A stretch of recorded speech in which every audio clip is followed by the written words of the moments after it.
And the more people think AI has been used, the less they trust the authenticity of it. If professional services marketing sometimes feels like throwing spaghetti at the wall to see what sticks, this podcast is for you. Welcome to Educated Spaghetti, marketing ideas that stick, presented by Right Hat. On each episode, your host, brand strategist Lise Anne Schwartz, sits down with marketing pros and creative thinkers to untangle the marketing chaos. So pull up a chair at the Educated Spaghetti table and let's dig in. Today, we're talking about what happens when the need for human authenticity meets the disruption of artificial intelligence in professional services marketing.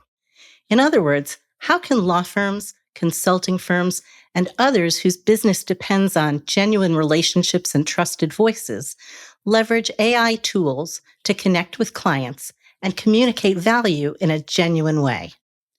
Joining me is Allison Shapira, an executive advisor, Harvard lecturer, best-selling author, and trained opera singer who helps leaders find their most authentic voices. As CEO of Global Public Speaking, Allison has coached Fortune 100 executives, cabinet members, and even prime ministers to speak with confidence and purpose. Her latest book, AI for the Authentic Leader, explores how we can harness the tools of AI without losing what makes us human. It's a terrific read with a lot of practical how-tos baked in, and I'm happy to say it's also a fast read. Allison, welcome to the podcast. Thanks for having me, Lise Anne. Great to be here. When I first found your book, I was intrigued because AI and authenticity seem like such an unlikely pairing. One is by definition technological, and the other one is deeply human. What inspired you to bring them together? I'm so glad that you asked, because I've been working with AI tools for about 5 years now and saw that they were very helpful in the technical aspects of public speaking, such as helping you reduce your filler words or keep track of your pacing and pausing. But my work goes deeper than that. It's really about how do you find your authentic voice? And I started to think, what if we could use these technological tools to tap into our authenticity? And that's what kickstarted a process of experimenting with these tools and using them myself and with clients to find ways to use technology to make us more human. And that's what inspired the book. Where have you seen the most change in how leaders and marketers are communicating as AI tools, and especially generative AI, have become so mainstream? Well, I've noticed a lot of changes that are not positive. And that's another element that inspired me to write the book. A lot of listeners and watchers of this podcast may have noticed that a lot of our LinkedIn posts are starting to sound the same. Or if you post a job opening, the cover letters all look and sound the same. And that's because we're all using these generative tools to create the perfect cover letter, the perfect LinkedIn post. And as a result, everything is starting to look similar, which makes differentiation a challenge, and especially in high relationship industries where it's our differentiator. It's our authenticity that helps us stand out. What happens when we're all using the same tools to stand out? Well, then nobody is standing out. And that's why I wanted to look at what are the ways in which we can use AI tools to bring out our authenticity, not smooth over those authentic components so that everyone sounds the same. Tell me a little bit about your process of experimentation. What kinds of things did you do?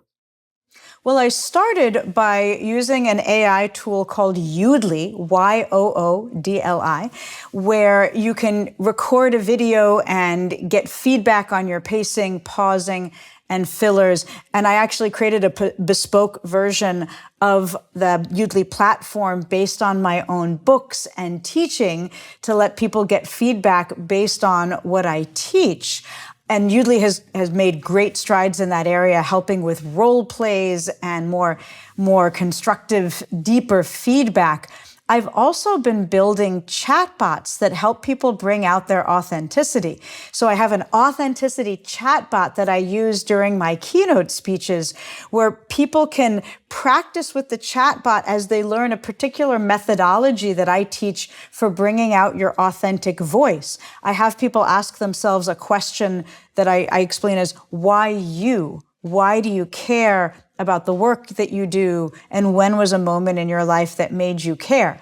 This is a core element of my keynotes and also of my advisory work. And I thought, what if I created a chatbot that can guide people in finding their own voice using this tool? And I actually use that for an example of how tools like this can bring out our authentic voice. And audience members will say, it's surprising and sometimes unnerving to see how personal a chatbot can make them feel. Why you sounds an awful lot like something that we often say in a marketing context. How would you apply it to a business as opposed to a person? The important element, as many of us know, is that people follow individuals much more than they follow a brand. They connect with an individual. And so how can a brand, an organization build trust? Well, it does it by humanizing the brand to its audience. And when I work with individuals, leaders within that organization, my goal is to help them bring out their authentic voice as it relates to the mission of the brand, not just in general, but what drives them to work for that organization, to do that kind of work. Why are they proud of the impact that they have? And when they tap into their own authentic sense of why they feel connected, they actually become more powerful spokespeople on behalf of the brand. So I always work on the individual level, recognizing that the individual will then play a humanizing force for the organization. Can AI help to humanize a brand through an individual? It can if you're using this tool, such as an authenticity chatbot, in order to find your authentic voice. And also, one of the ways in which I help leaders broaden their perspectives of how AI can help them is by thinking about training an AI tool, a chatbot, to their own personal values, stories, experiences. And within many firms, a communication or a marketing specialist will often write for other leaders. And the challenge becomes, how do you learn the leader's voice? Well, once you do learn that leader's voice, what if you could train a chatbot on that voice to then ensure that you're capturing that voice every time you write messages on behalf of that leader? So the AI can actually serve as an organized database that you can use for each of the leaders you support to help ensure that the messaging you're creating is on brand, not just with the organization, but with the leader's values and styles and word preferences as well. That's fantastic, and it must save people a lot of time. It can if they use it effectively, as we'll talk about, because there are effective and ineffective ways of using these tools. Well, one of the tools or frameworks that you introduce in the book is something called the AI authenticity loop. Can you tell us a little bit about what that is and how it helps professionals stay grounded and authentic? I realized that a lot of leaders need guidance and frameworks around how to use AI. It's an overwhelming topic. There are so many tools. How do we use it in a way that feels natural to us and feels value add or additive to what we're doing? So I created the AI authenticity loop as a framework for leaders to trust a process to help them use AI while staying true to their voice. And I'd be happy to walk through the 5 steps of it. Please do. So the first step starts with you. You, the human, has a need, a message that you have to communicate, whether it's on behalf of yourself or on behalf of a leader you write for within your firm. So you take the first step to write down what you need to communicate, to whom and why. Then you can bring in AI, whichever language model or tool you're using. The framework is language model agnostic. The second step involves you bringing in that tool as a brainstorm partner or research assistant to help you find ways of phrasing a message for a particular target audience, or to help you think of new ways of approaching a particular topic. Then the third step involves you, the human, coming back in to use critical thinking to evaluate everything the AI has suggested. And you're evaluating it for accuracy, because we know that these AI tools can hallucinate or fabricate information. And then you also evaluate it for authenticity. Would you be proud of these words if they were coming out of your mouth or out of the mouth of a leader whom you support? So that critical third step is how we avoid everyone sounding the same, because you're coming back in to evaluate what the AI suggested. Then step 4 is about using the AI again for feedback on the message. For instance, how might my worst critic weigh in on this or respond to this message? Or how does this message hold up against my competition in this field? So you can get valuable feedback from the AI. If you're delivering the message, you can get feedback from the AI on your pacing, pausing, or filler words, as I mentioned earlier with the tool I use called Udly. And then finally, the 5th step involves you, the human, whether it's you delivering the message or your leader delivering the message in front of an audience of other humans, whether in person or virtually. And you take that bold step to communicate the message, and you inspire other humans in your audience, and they come up with their own ideas, and the loop starts all over again. And in the AI community, they call this keeping the human in the loop. But what I believe is that the human is the loop, and the AI is in service of us. And this will work, as you said, with any AI that you're using, whether or not it is personalized and built for you or someone you're supporting? Correct. Many of these tools have options for you to personalize them. Even if it's not a personalized tool, you can use this with any language model or any particular AI tool that you have available to you. I was very intentional in the book to make it as evergreen as possible in a quickly changing field, because when you talk about AI, you have to timestamp when you're talking about it because of how quickly these tools emerged. And I knew the moment the book came out, the clock would be ticking in order, in terms of what's coming next and how these tools are changing. So I wanted to create something that would be a baseline for use, regardless of how the technology evolves. This book offers you a mindset to think about how can we use AI in a way that helps us, and what do we need to be aware of as these tools develop. Can you share a practical example of how someone used the AI authenticity loop to make a piece of communication feel more authentic? I'll actually share a personal example from my own experience as a business owner. And it shows how I used AI to bring out what I believe to be a better version of myself. And that was in 2024, last year, when I made a very difficult decision to change the structure of my business. And I actually had to let go of a number of people who worked for me, who I really enjoyed working with and had worked with for a number of years. And I knew those conversations were going to be incredibly difficult. And I could not outsource them to AI. That's not what I want people to do. I did realize AI could help me ensure that I showed up as my best self. So step 1, I created versions of the message I had to deliver based on my knowledge of each member of the team whom I had to have this conversation with. Then I used AI to help me, I would say, help me ensure that the messaging I had come up with was in line with our company values, which I might not have been thinking about because I was so nervous about the message I was delivering.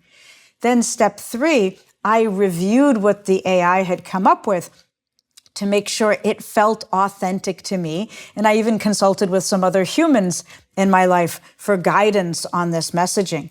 Step 4, and this was critical, I role-played those difficult conversations using the voice mode of the AI tool I was using in order to try out phrases and messages and simulate different responses to the message in order to ensure that what I was saying was in line with how I wanted to show up as my best self. And then step 5, ultimately, I had to have those difficult conversations with every member of my team who was being affected. It was incredibly painful. It was not easy, and I'm not going to say that I did a perfect job. Obviously, I didn't. There is no perfect way of having those conversations.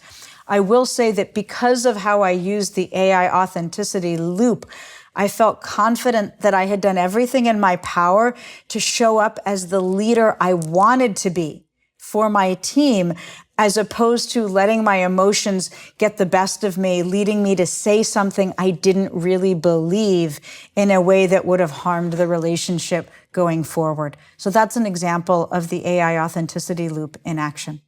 As we talked about a little bit before, authenticity is such an important factor in selling professional services because in a very real sense, what you're selling is the people and the relationship. So how would you take this framework of the AI authenticity loop into a professional services marketing or business development context, whether you're writing a pitch deck or a biography or even drafting a social media post or preparing a webinar? There are many ways in which you can use it. I like to create custom chatbots based on the values of a particular organization. So I believe if you're coming up with a pitch deck or social media, you can create your own chatbots. I use OpenAI to create custom GPTs. A lot of the other language models have them as well.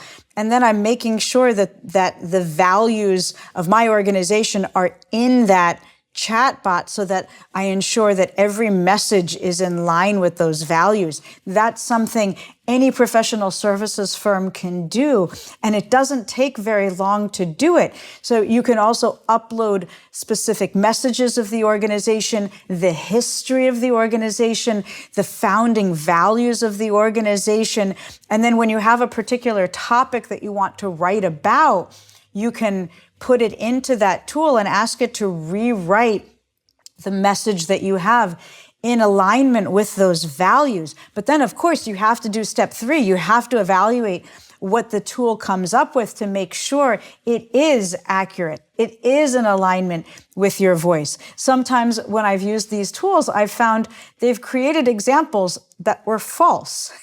And I don't want to use a false example. So that's why step 3 is so important, to evaluate what it's come up with. And then step 4 is really helpful to get feedback, again, based on the specific audiences we're speaking to, or how might we phrase this in a way that's surprising or contrasts with how we've done things in the past. So it really becomes a high-value thought partner. You're ultimately the one making the decisions, but the AI gives you ideas about what you might include as you're making the decision. So this really gives you the opportunity to combine, if you want to, a firm-wide brand strategy with an individual's voice. So you can have your brand strategy be flexible, but still take the individual person into account. Absolutely. And in fact, I would recommend multiple chatbots. You can have the brand voice chatbot, and I would suggest that individuals can create their own personal chatbot that is in alignment with the brand voice, finding what are the shared values between you as an individual and the organization you represent. And then it helps you craft messages yourself that you feel comfortable with and that represent your firm effectively. And let's put that into practice for a minute. Let's say that I wanted you to build a custom chatbot for me to use for marketing our company, Right Hat. And I tell you that our 3 pillar values are curiosity, courage, and optimism. How would you take those and build a custom chatbot to help me with my marketing efforts? I'm going to give you an easy baseline way to get started on a custom chatbot. let's take, for example, ChatGPT. You could do this with Claude. You could do this with Google Gemini or Copilot. I'm going to use ChatGPT as an example. I would open up a new chat and I would say, I'd like to create a custom GPT based on my company's core values to make sure we're able to more effectively guide other brands in their work. And I'd like you, and I'm saying this to the AI, I'd like you to ask me questions about our founding values, my origin story, and key moments from our company's history that then I can use to create a custom GPT. Ask me questions one at a time until you feel like you've captured all the information that you need, and then write a prompt that I can put into a custom GPT in order to create this chatbot. Then I would answer the questions that ChatGPT asked me, and then I would say, please give me the instructions for the custom GPT, and it will create this extended prompt that you can then use, and you go into ChatGPT and you can create a custom GPT. You paste that prompt into the GPT section. I'm blanking on exactly what it says. It probably says instructions or guidance. In the moment, I can't remember, but it's very intuitive in order to build this. And then you can try out different messages in order to make sure it really has captured your voice. And if it doesn't, you go in and tweak the instructions, and then you can continue to tweak it until you feel like it's in alignment with your brand.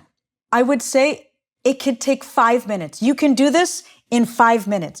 It's probably better if you spend 15 to 20 to start with, but I want to emphasize it's as easy as taking 5 minutes to go through this process. And that's how you start, but then you go through the loop where you are checking what you're given to make sure that it sounds like you and do the whole process. Yes, this is what you do before you use the AI authenticity loop. It's like if you were cooking and you were creating something to put into the soup. I forget what it's called, but it's like the base of the soup, like the bouillon cube or something. You're building that so that you have it ready when you cook the soup. You have to make it in advance so that it's ready for you to use. But you can use it again and again. So we're making our marketing soup stock. That's right. But it's like the everlasting gobstopper of the soup, because it continues to be usable again and again. So what would you say to someone who is a little skeptical, as sometimes people in professional services tend to be, and are concerned that using AI is going to dilute their individual voice? I believe that they have every right to be concerned, and AI absolutely can dilute your voice. That's why I wrote the book, because I wanted people to know AI doesn't have to dilute your voice. It's diluting a lot of voices right now because of how people are using it. But with the right guidance and the right mindset that you can use it to bring out your voice, and then trying out these tools, practicing them to be more comfortable using them, then I believe you can use it to be more authentic, to bring out your brand voice at its best in a more personal way. I simply want people to know it's possible and give them some tools to give it a try themselves. One of the things we hear a lot is that professional services clients really value advisors who can speak to them in business terms without relying too much on jargon. And in the book, you talk about using AI to help break through that jargon. How does that work? It's a great use case for AI, because AI is very good at identifying the jargon in your language. So one of the use cases I recommend is taking a message you have to deliver, putting it into an AI tool, and then asking it to identify the jargon in the message. And yes, I know professionals should be able to identify this themselves, but sometimes we're so close to an issue, we can't see the jargon. We're so used to using the jargon that it's hard to step back and recognize that it's there. So AI becomes this mirror on ourselves, showing us what we're using unintentionally. And so that's a great step for helping us first and foremost find the jargon.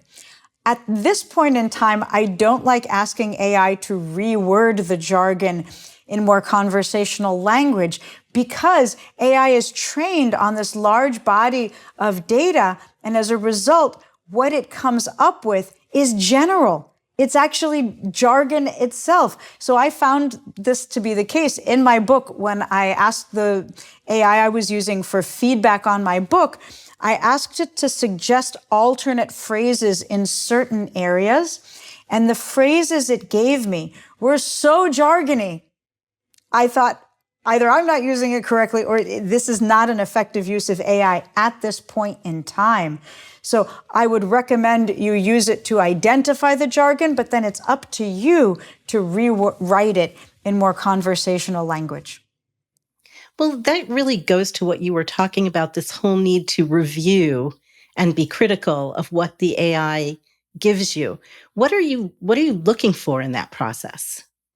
You're looking for certain phrases that AI tends to repeat again and again. And of course, as the AI develops, we may not see this as much, but there's a very specific type of cadence that it uses. Like, communication isn't just about this, it's also about that. And yes, that's an effective contrast to use. That's why it uses it. I find it to be a telltale that AI has been used. And the more people think AI has been used, the less they trust the authenticity of it. It's such a sad thing for writers because so often what AI is using is the best stuff that you write. And now it's become devalued. So for example, I love the M dash, that long dash that we use. I've been using it for 30 years. I finally found the keyboard shortcut for it. I mean, for 30 years, I've been copying and pasting it from other writing of mine. And now AI uses it so much that other people think that what I'm writing is AI generated because of it. Even on the back of my book, I use it because I really enjoy the use of the M dash, but I hate the fact that other people assume it's not human authored because of the M dash. And I'm on a Save the M dash campaign. Well, when you get t-shirts made up, please send me one. Okay. I'm an M dash fan as well. Will do. So far we've been talking about how to use the AI authenticity loop to reach an external audience. But professional services marketers spend a lot of time also persuading people in their own organizations. So they have to go to subject matter experts to ask for their time and their involvement, or they have to make the case for brand consistency or present client feedback. Probably challenging conversations like the ones that you were describing earlier with your own team.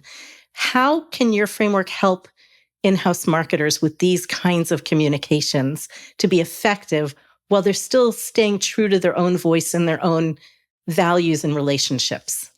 The framework is just as effective in those internal communication situations.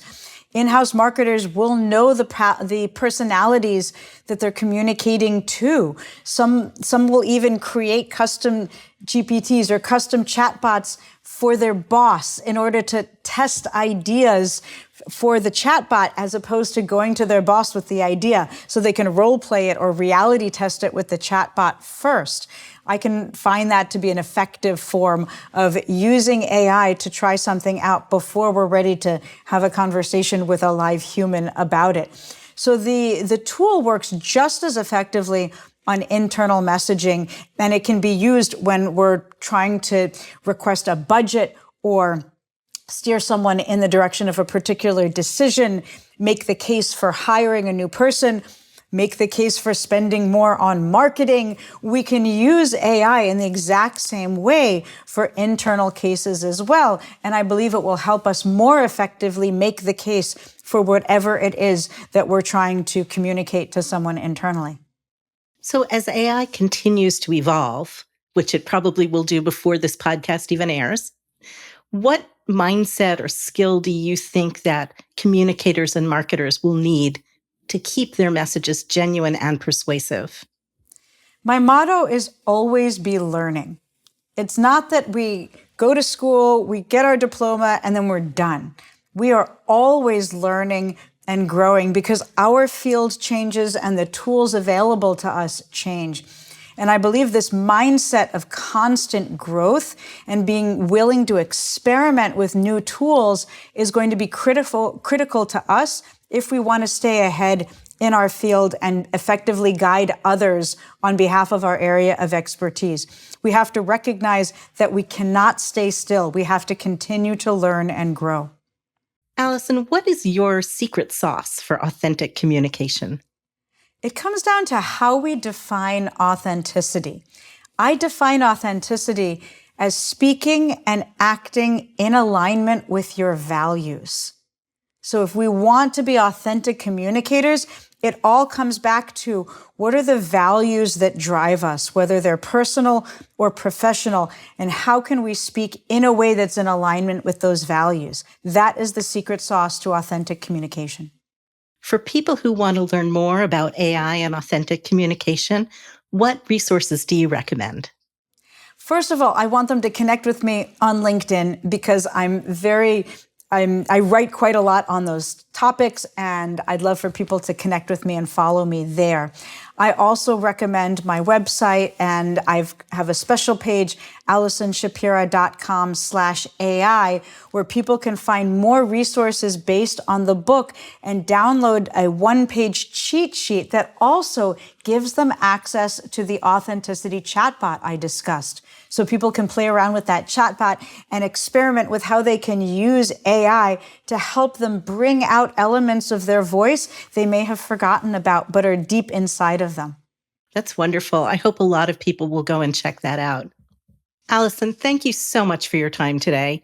The insights and all of the practical tips that you've shared here and in the book will be tremendously helpful to anyone who's working to make AI part of an authentic marketing program.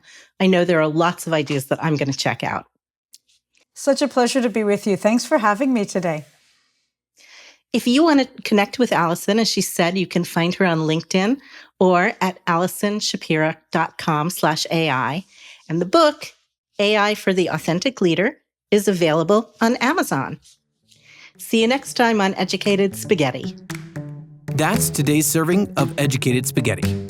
Thank you to Maddie Lingle for producing this episode and managing our social media, Charlene Fabi for our logo design and music, and you for listening. To comment on today's topic or suggest future episodes, visit righthat.com. If you enjoyed this episode, please like and subscribe wherever you get your podcasts. We hope you'll join us next time for more marketing ideas that stick.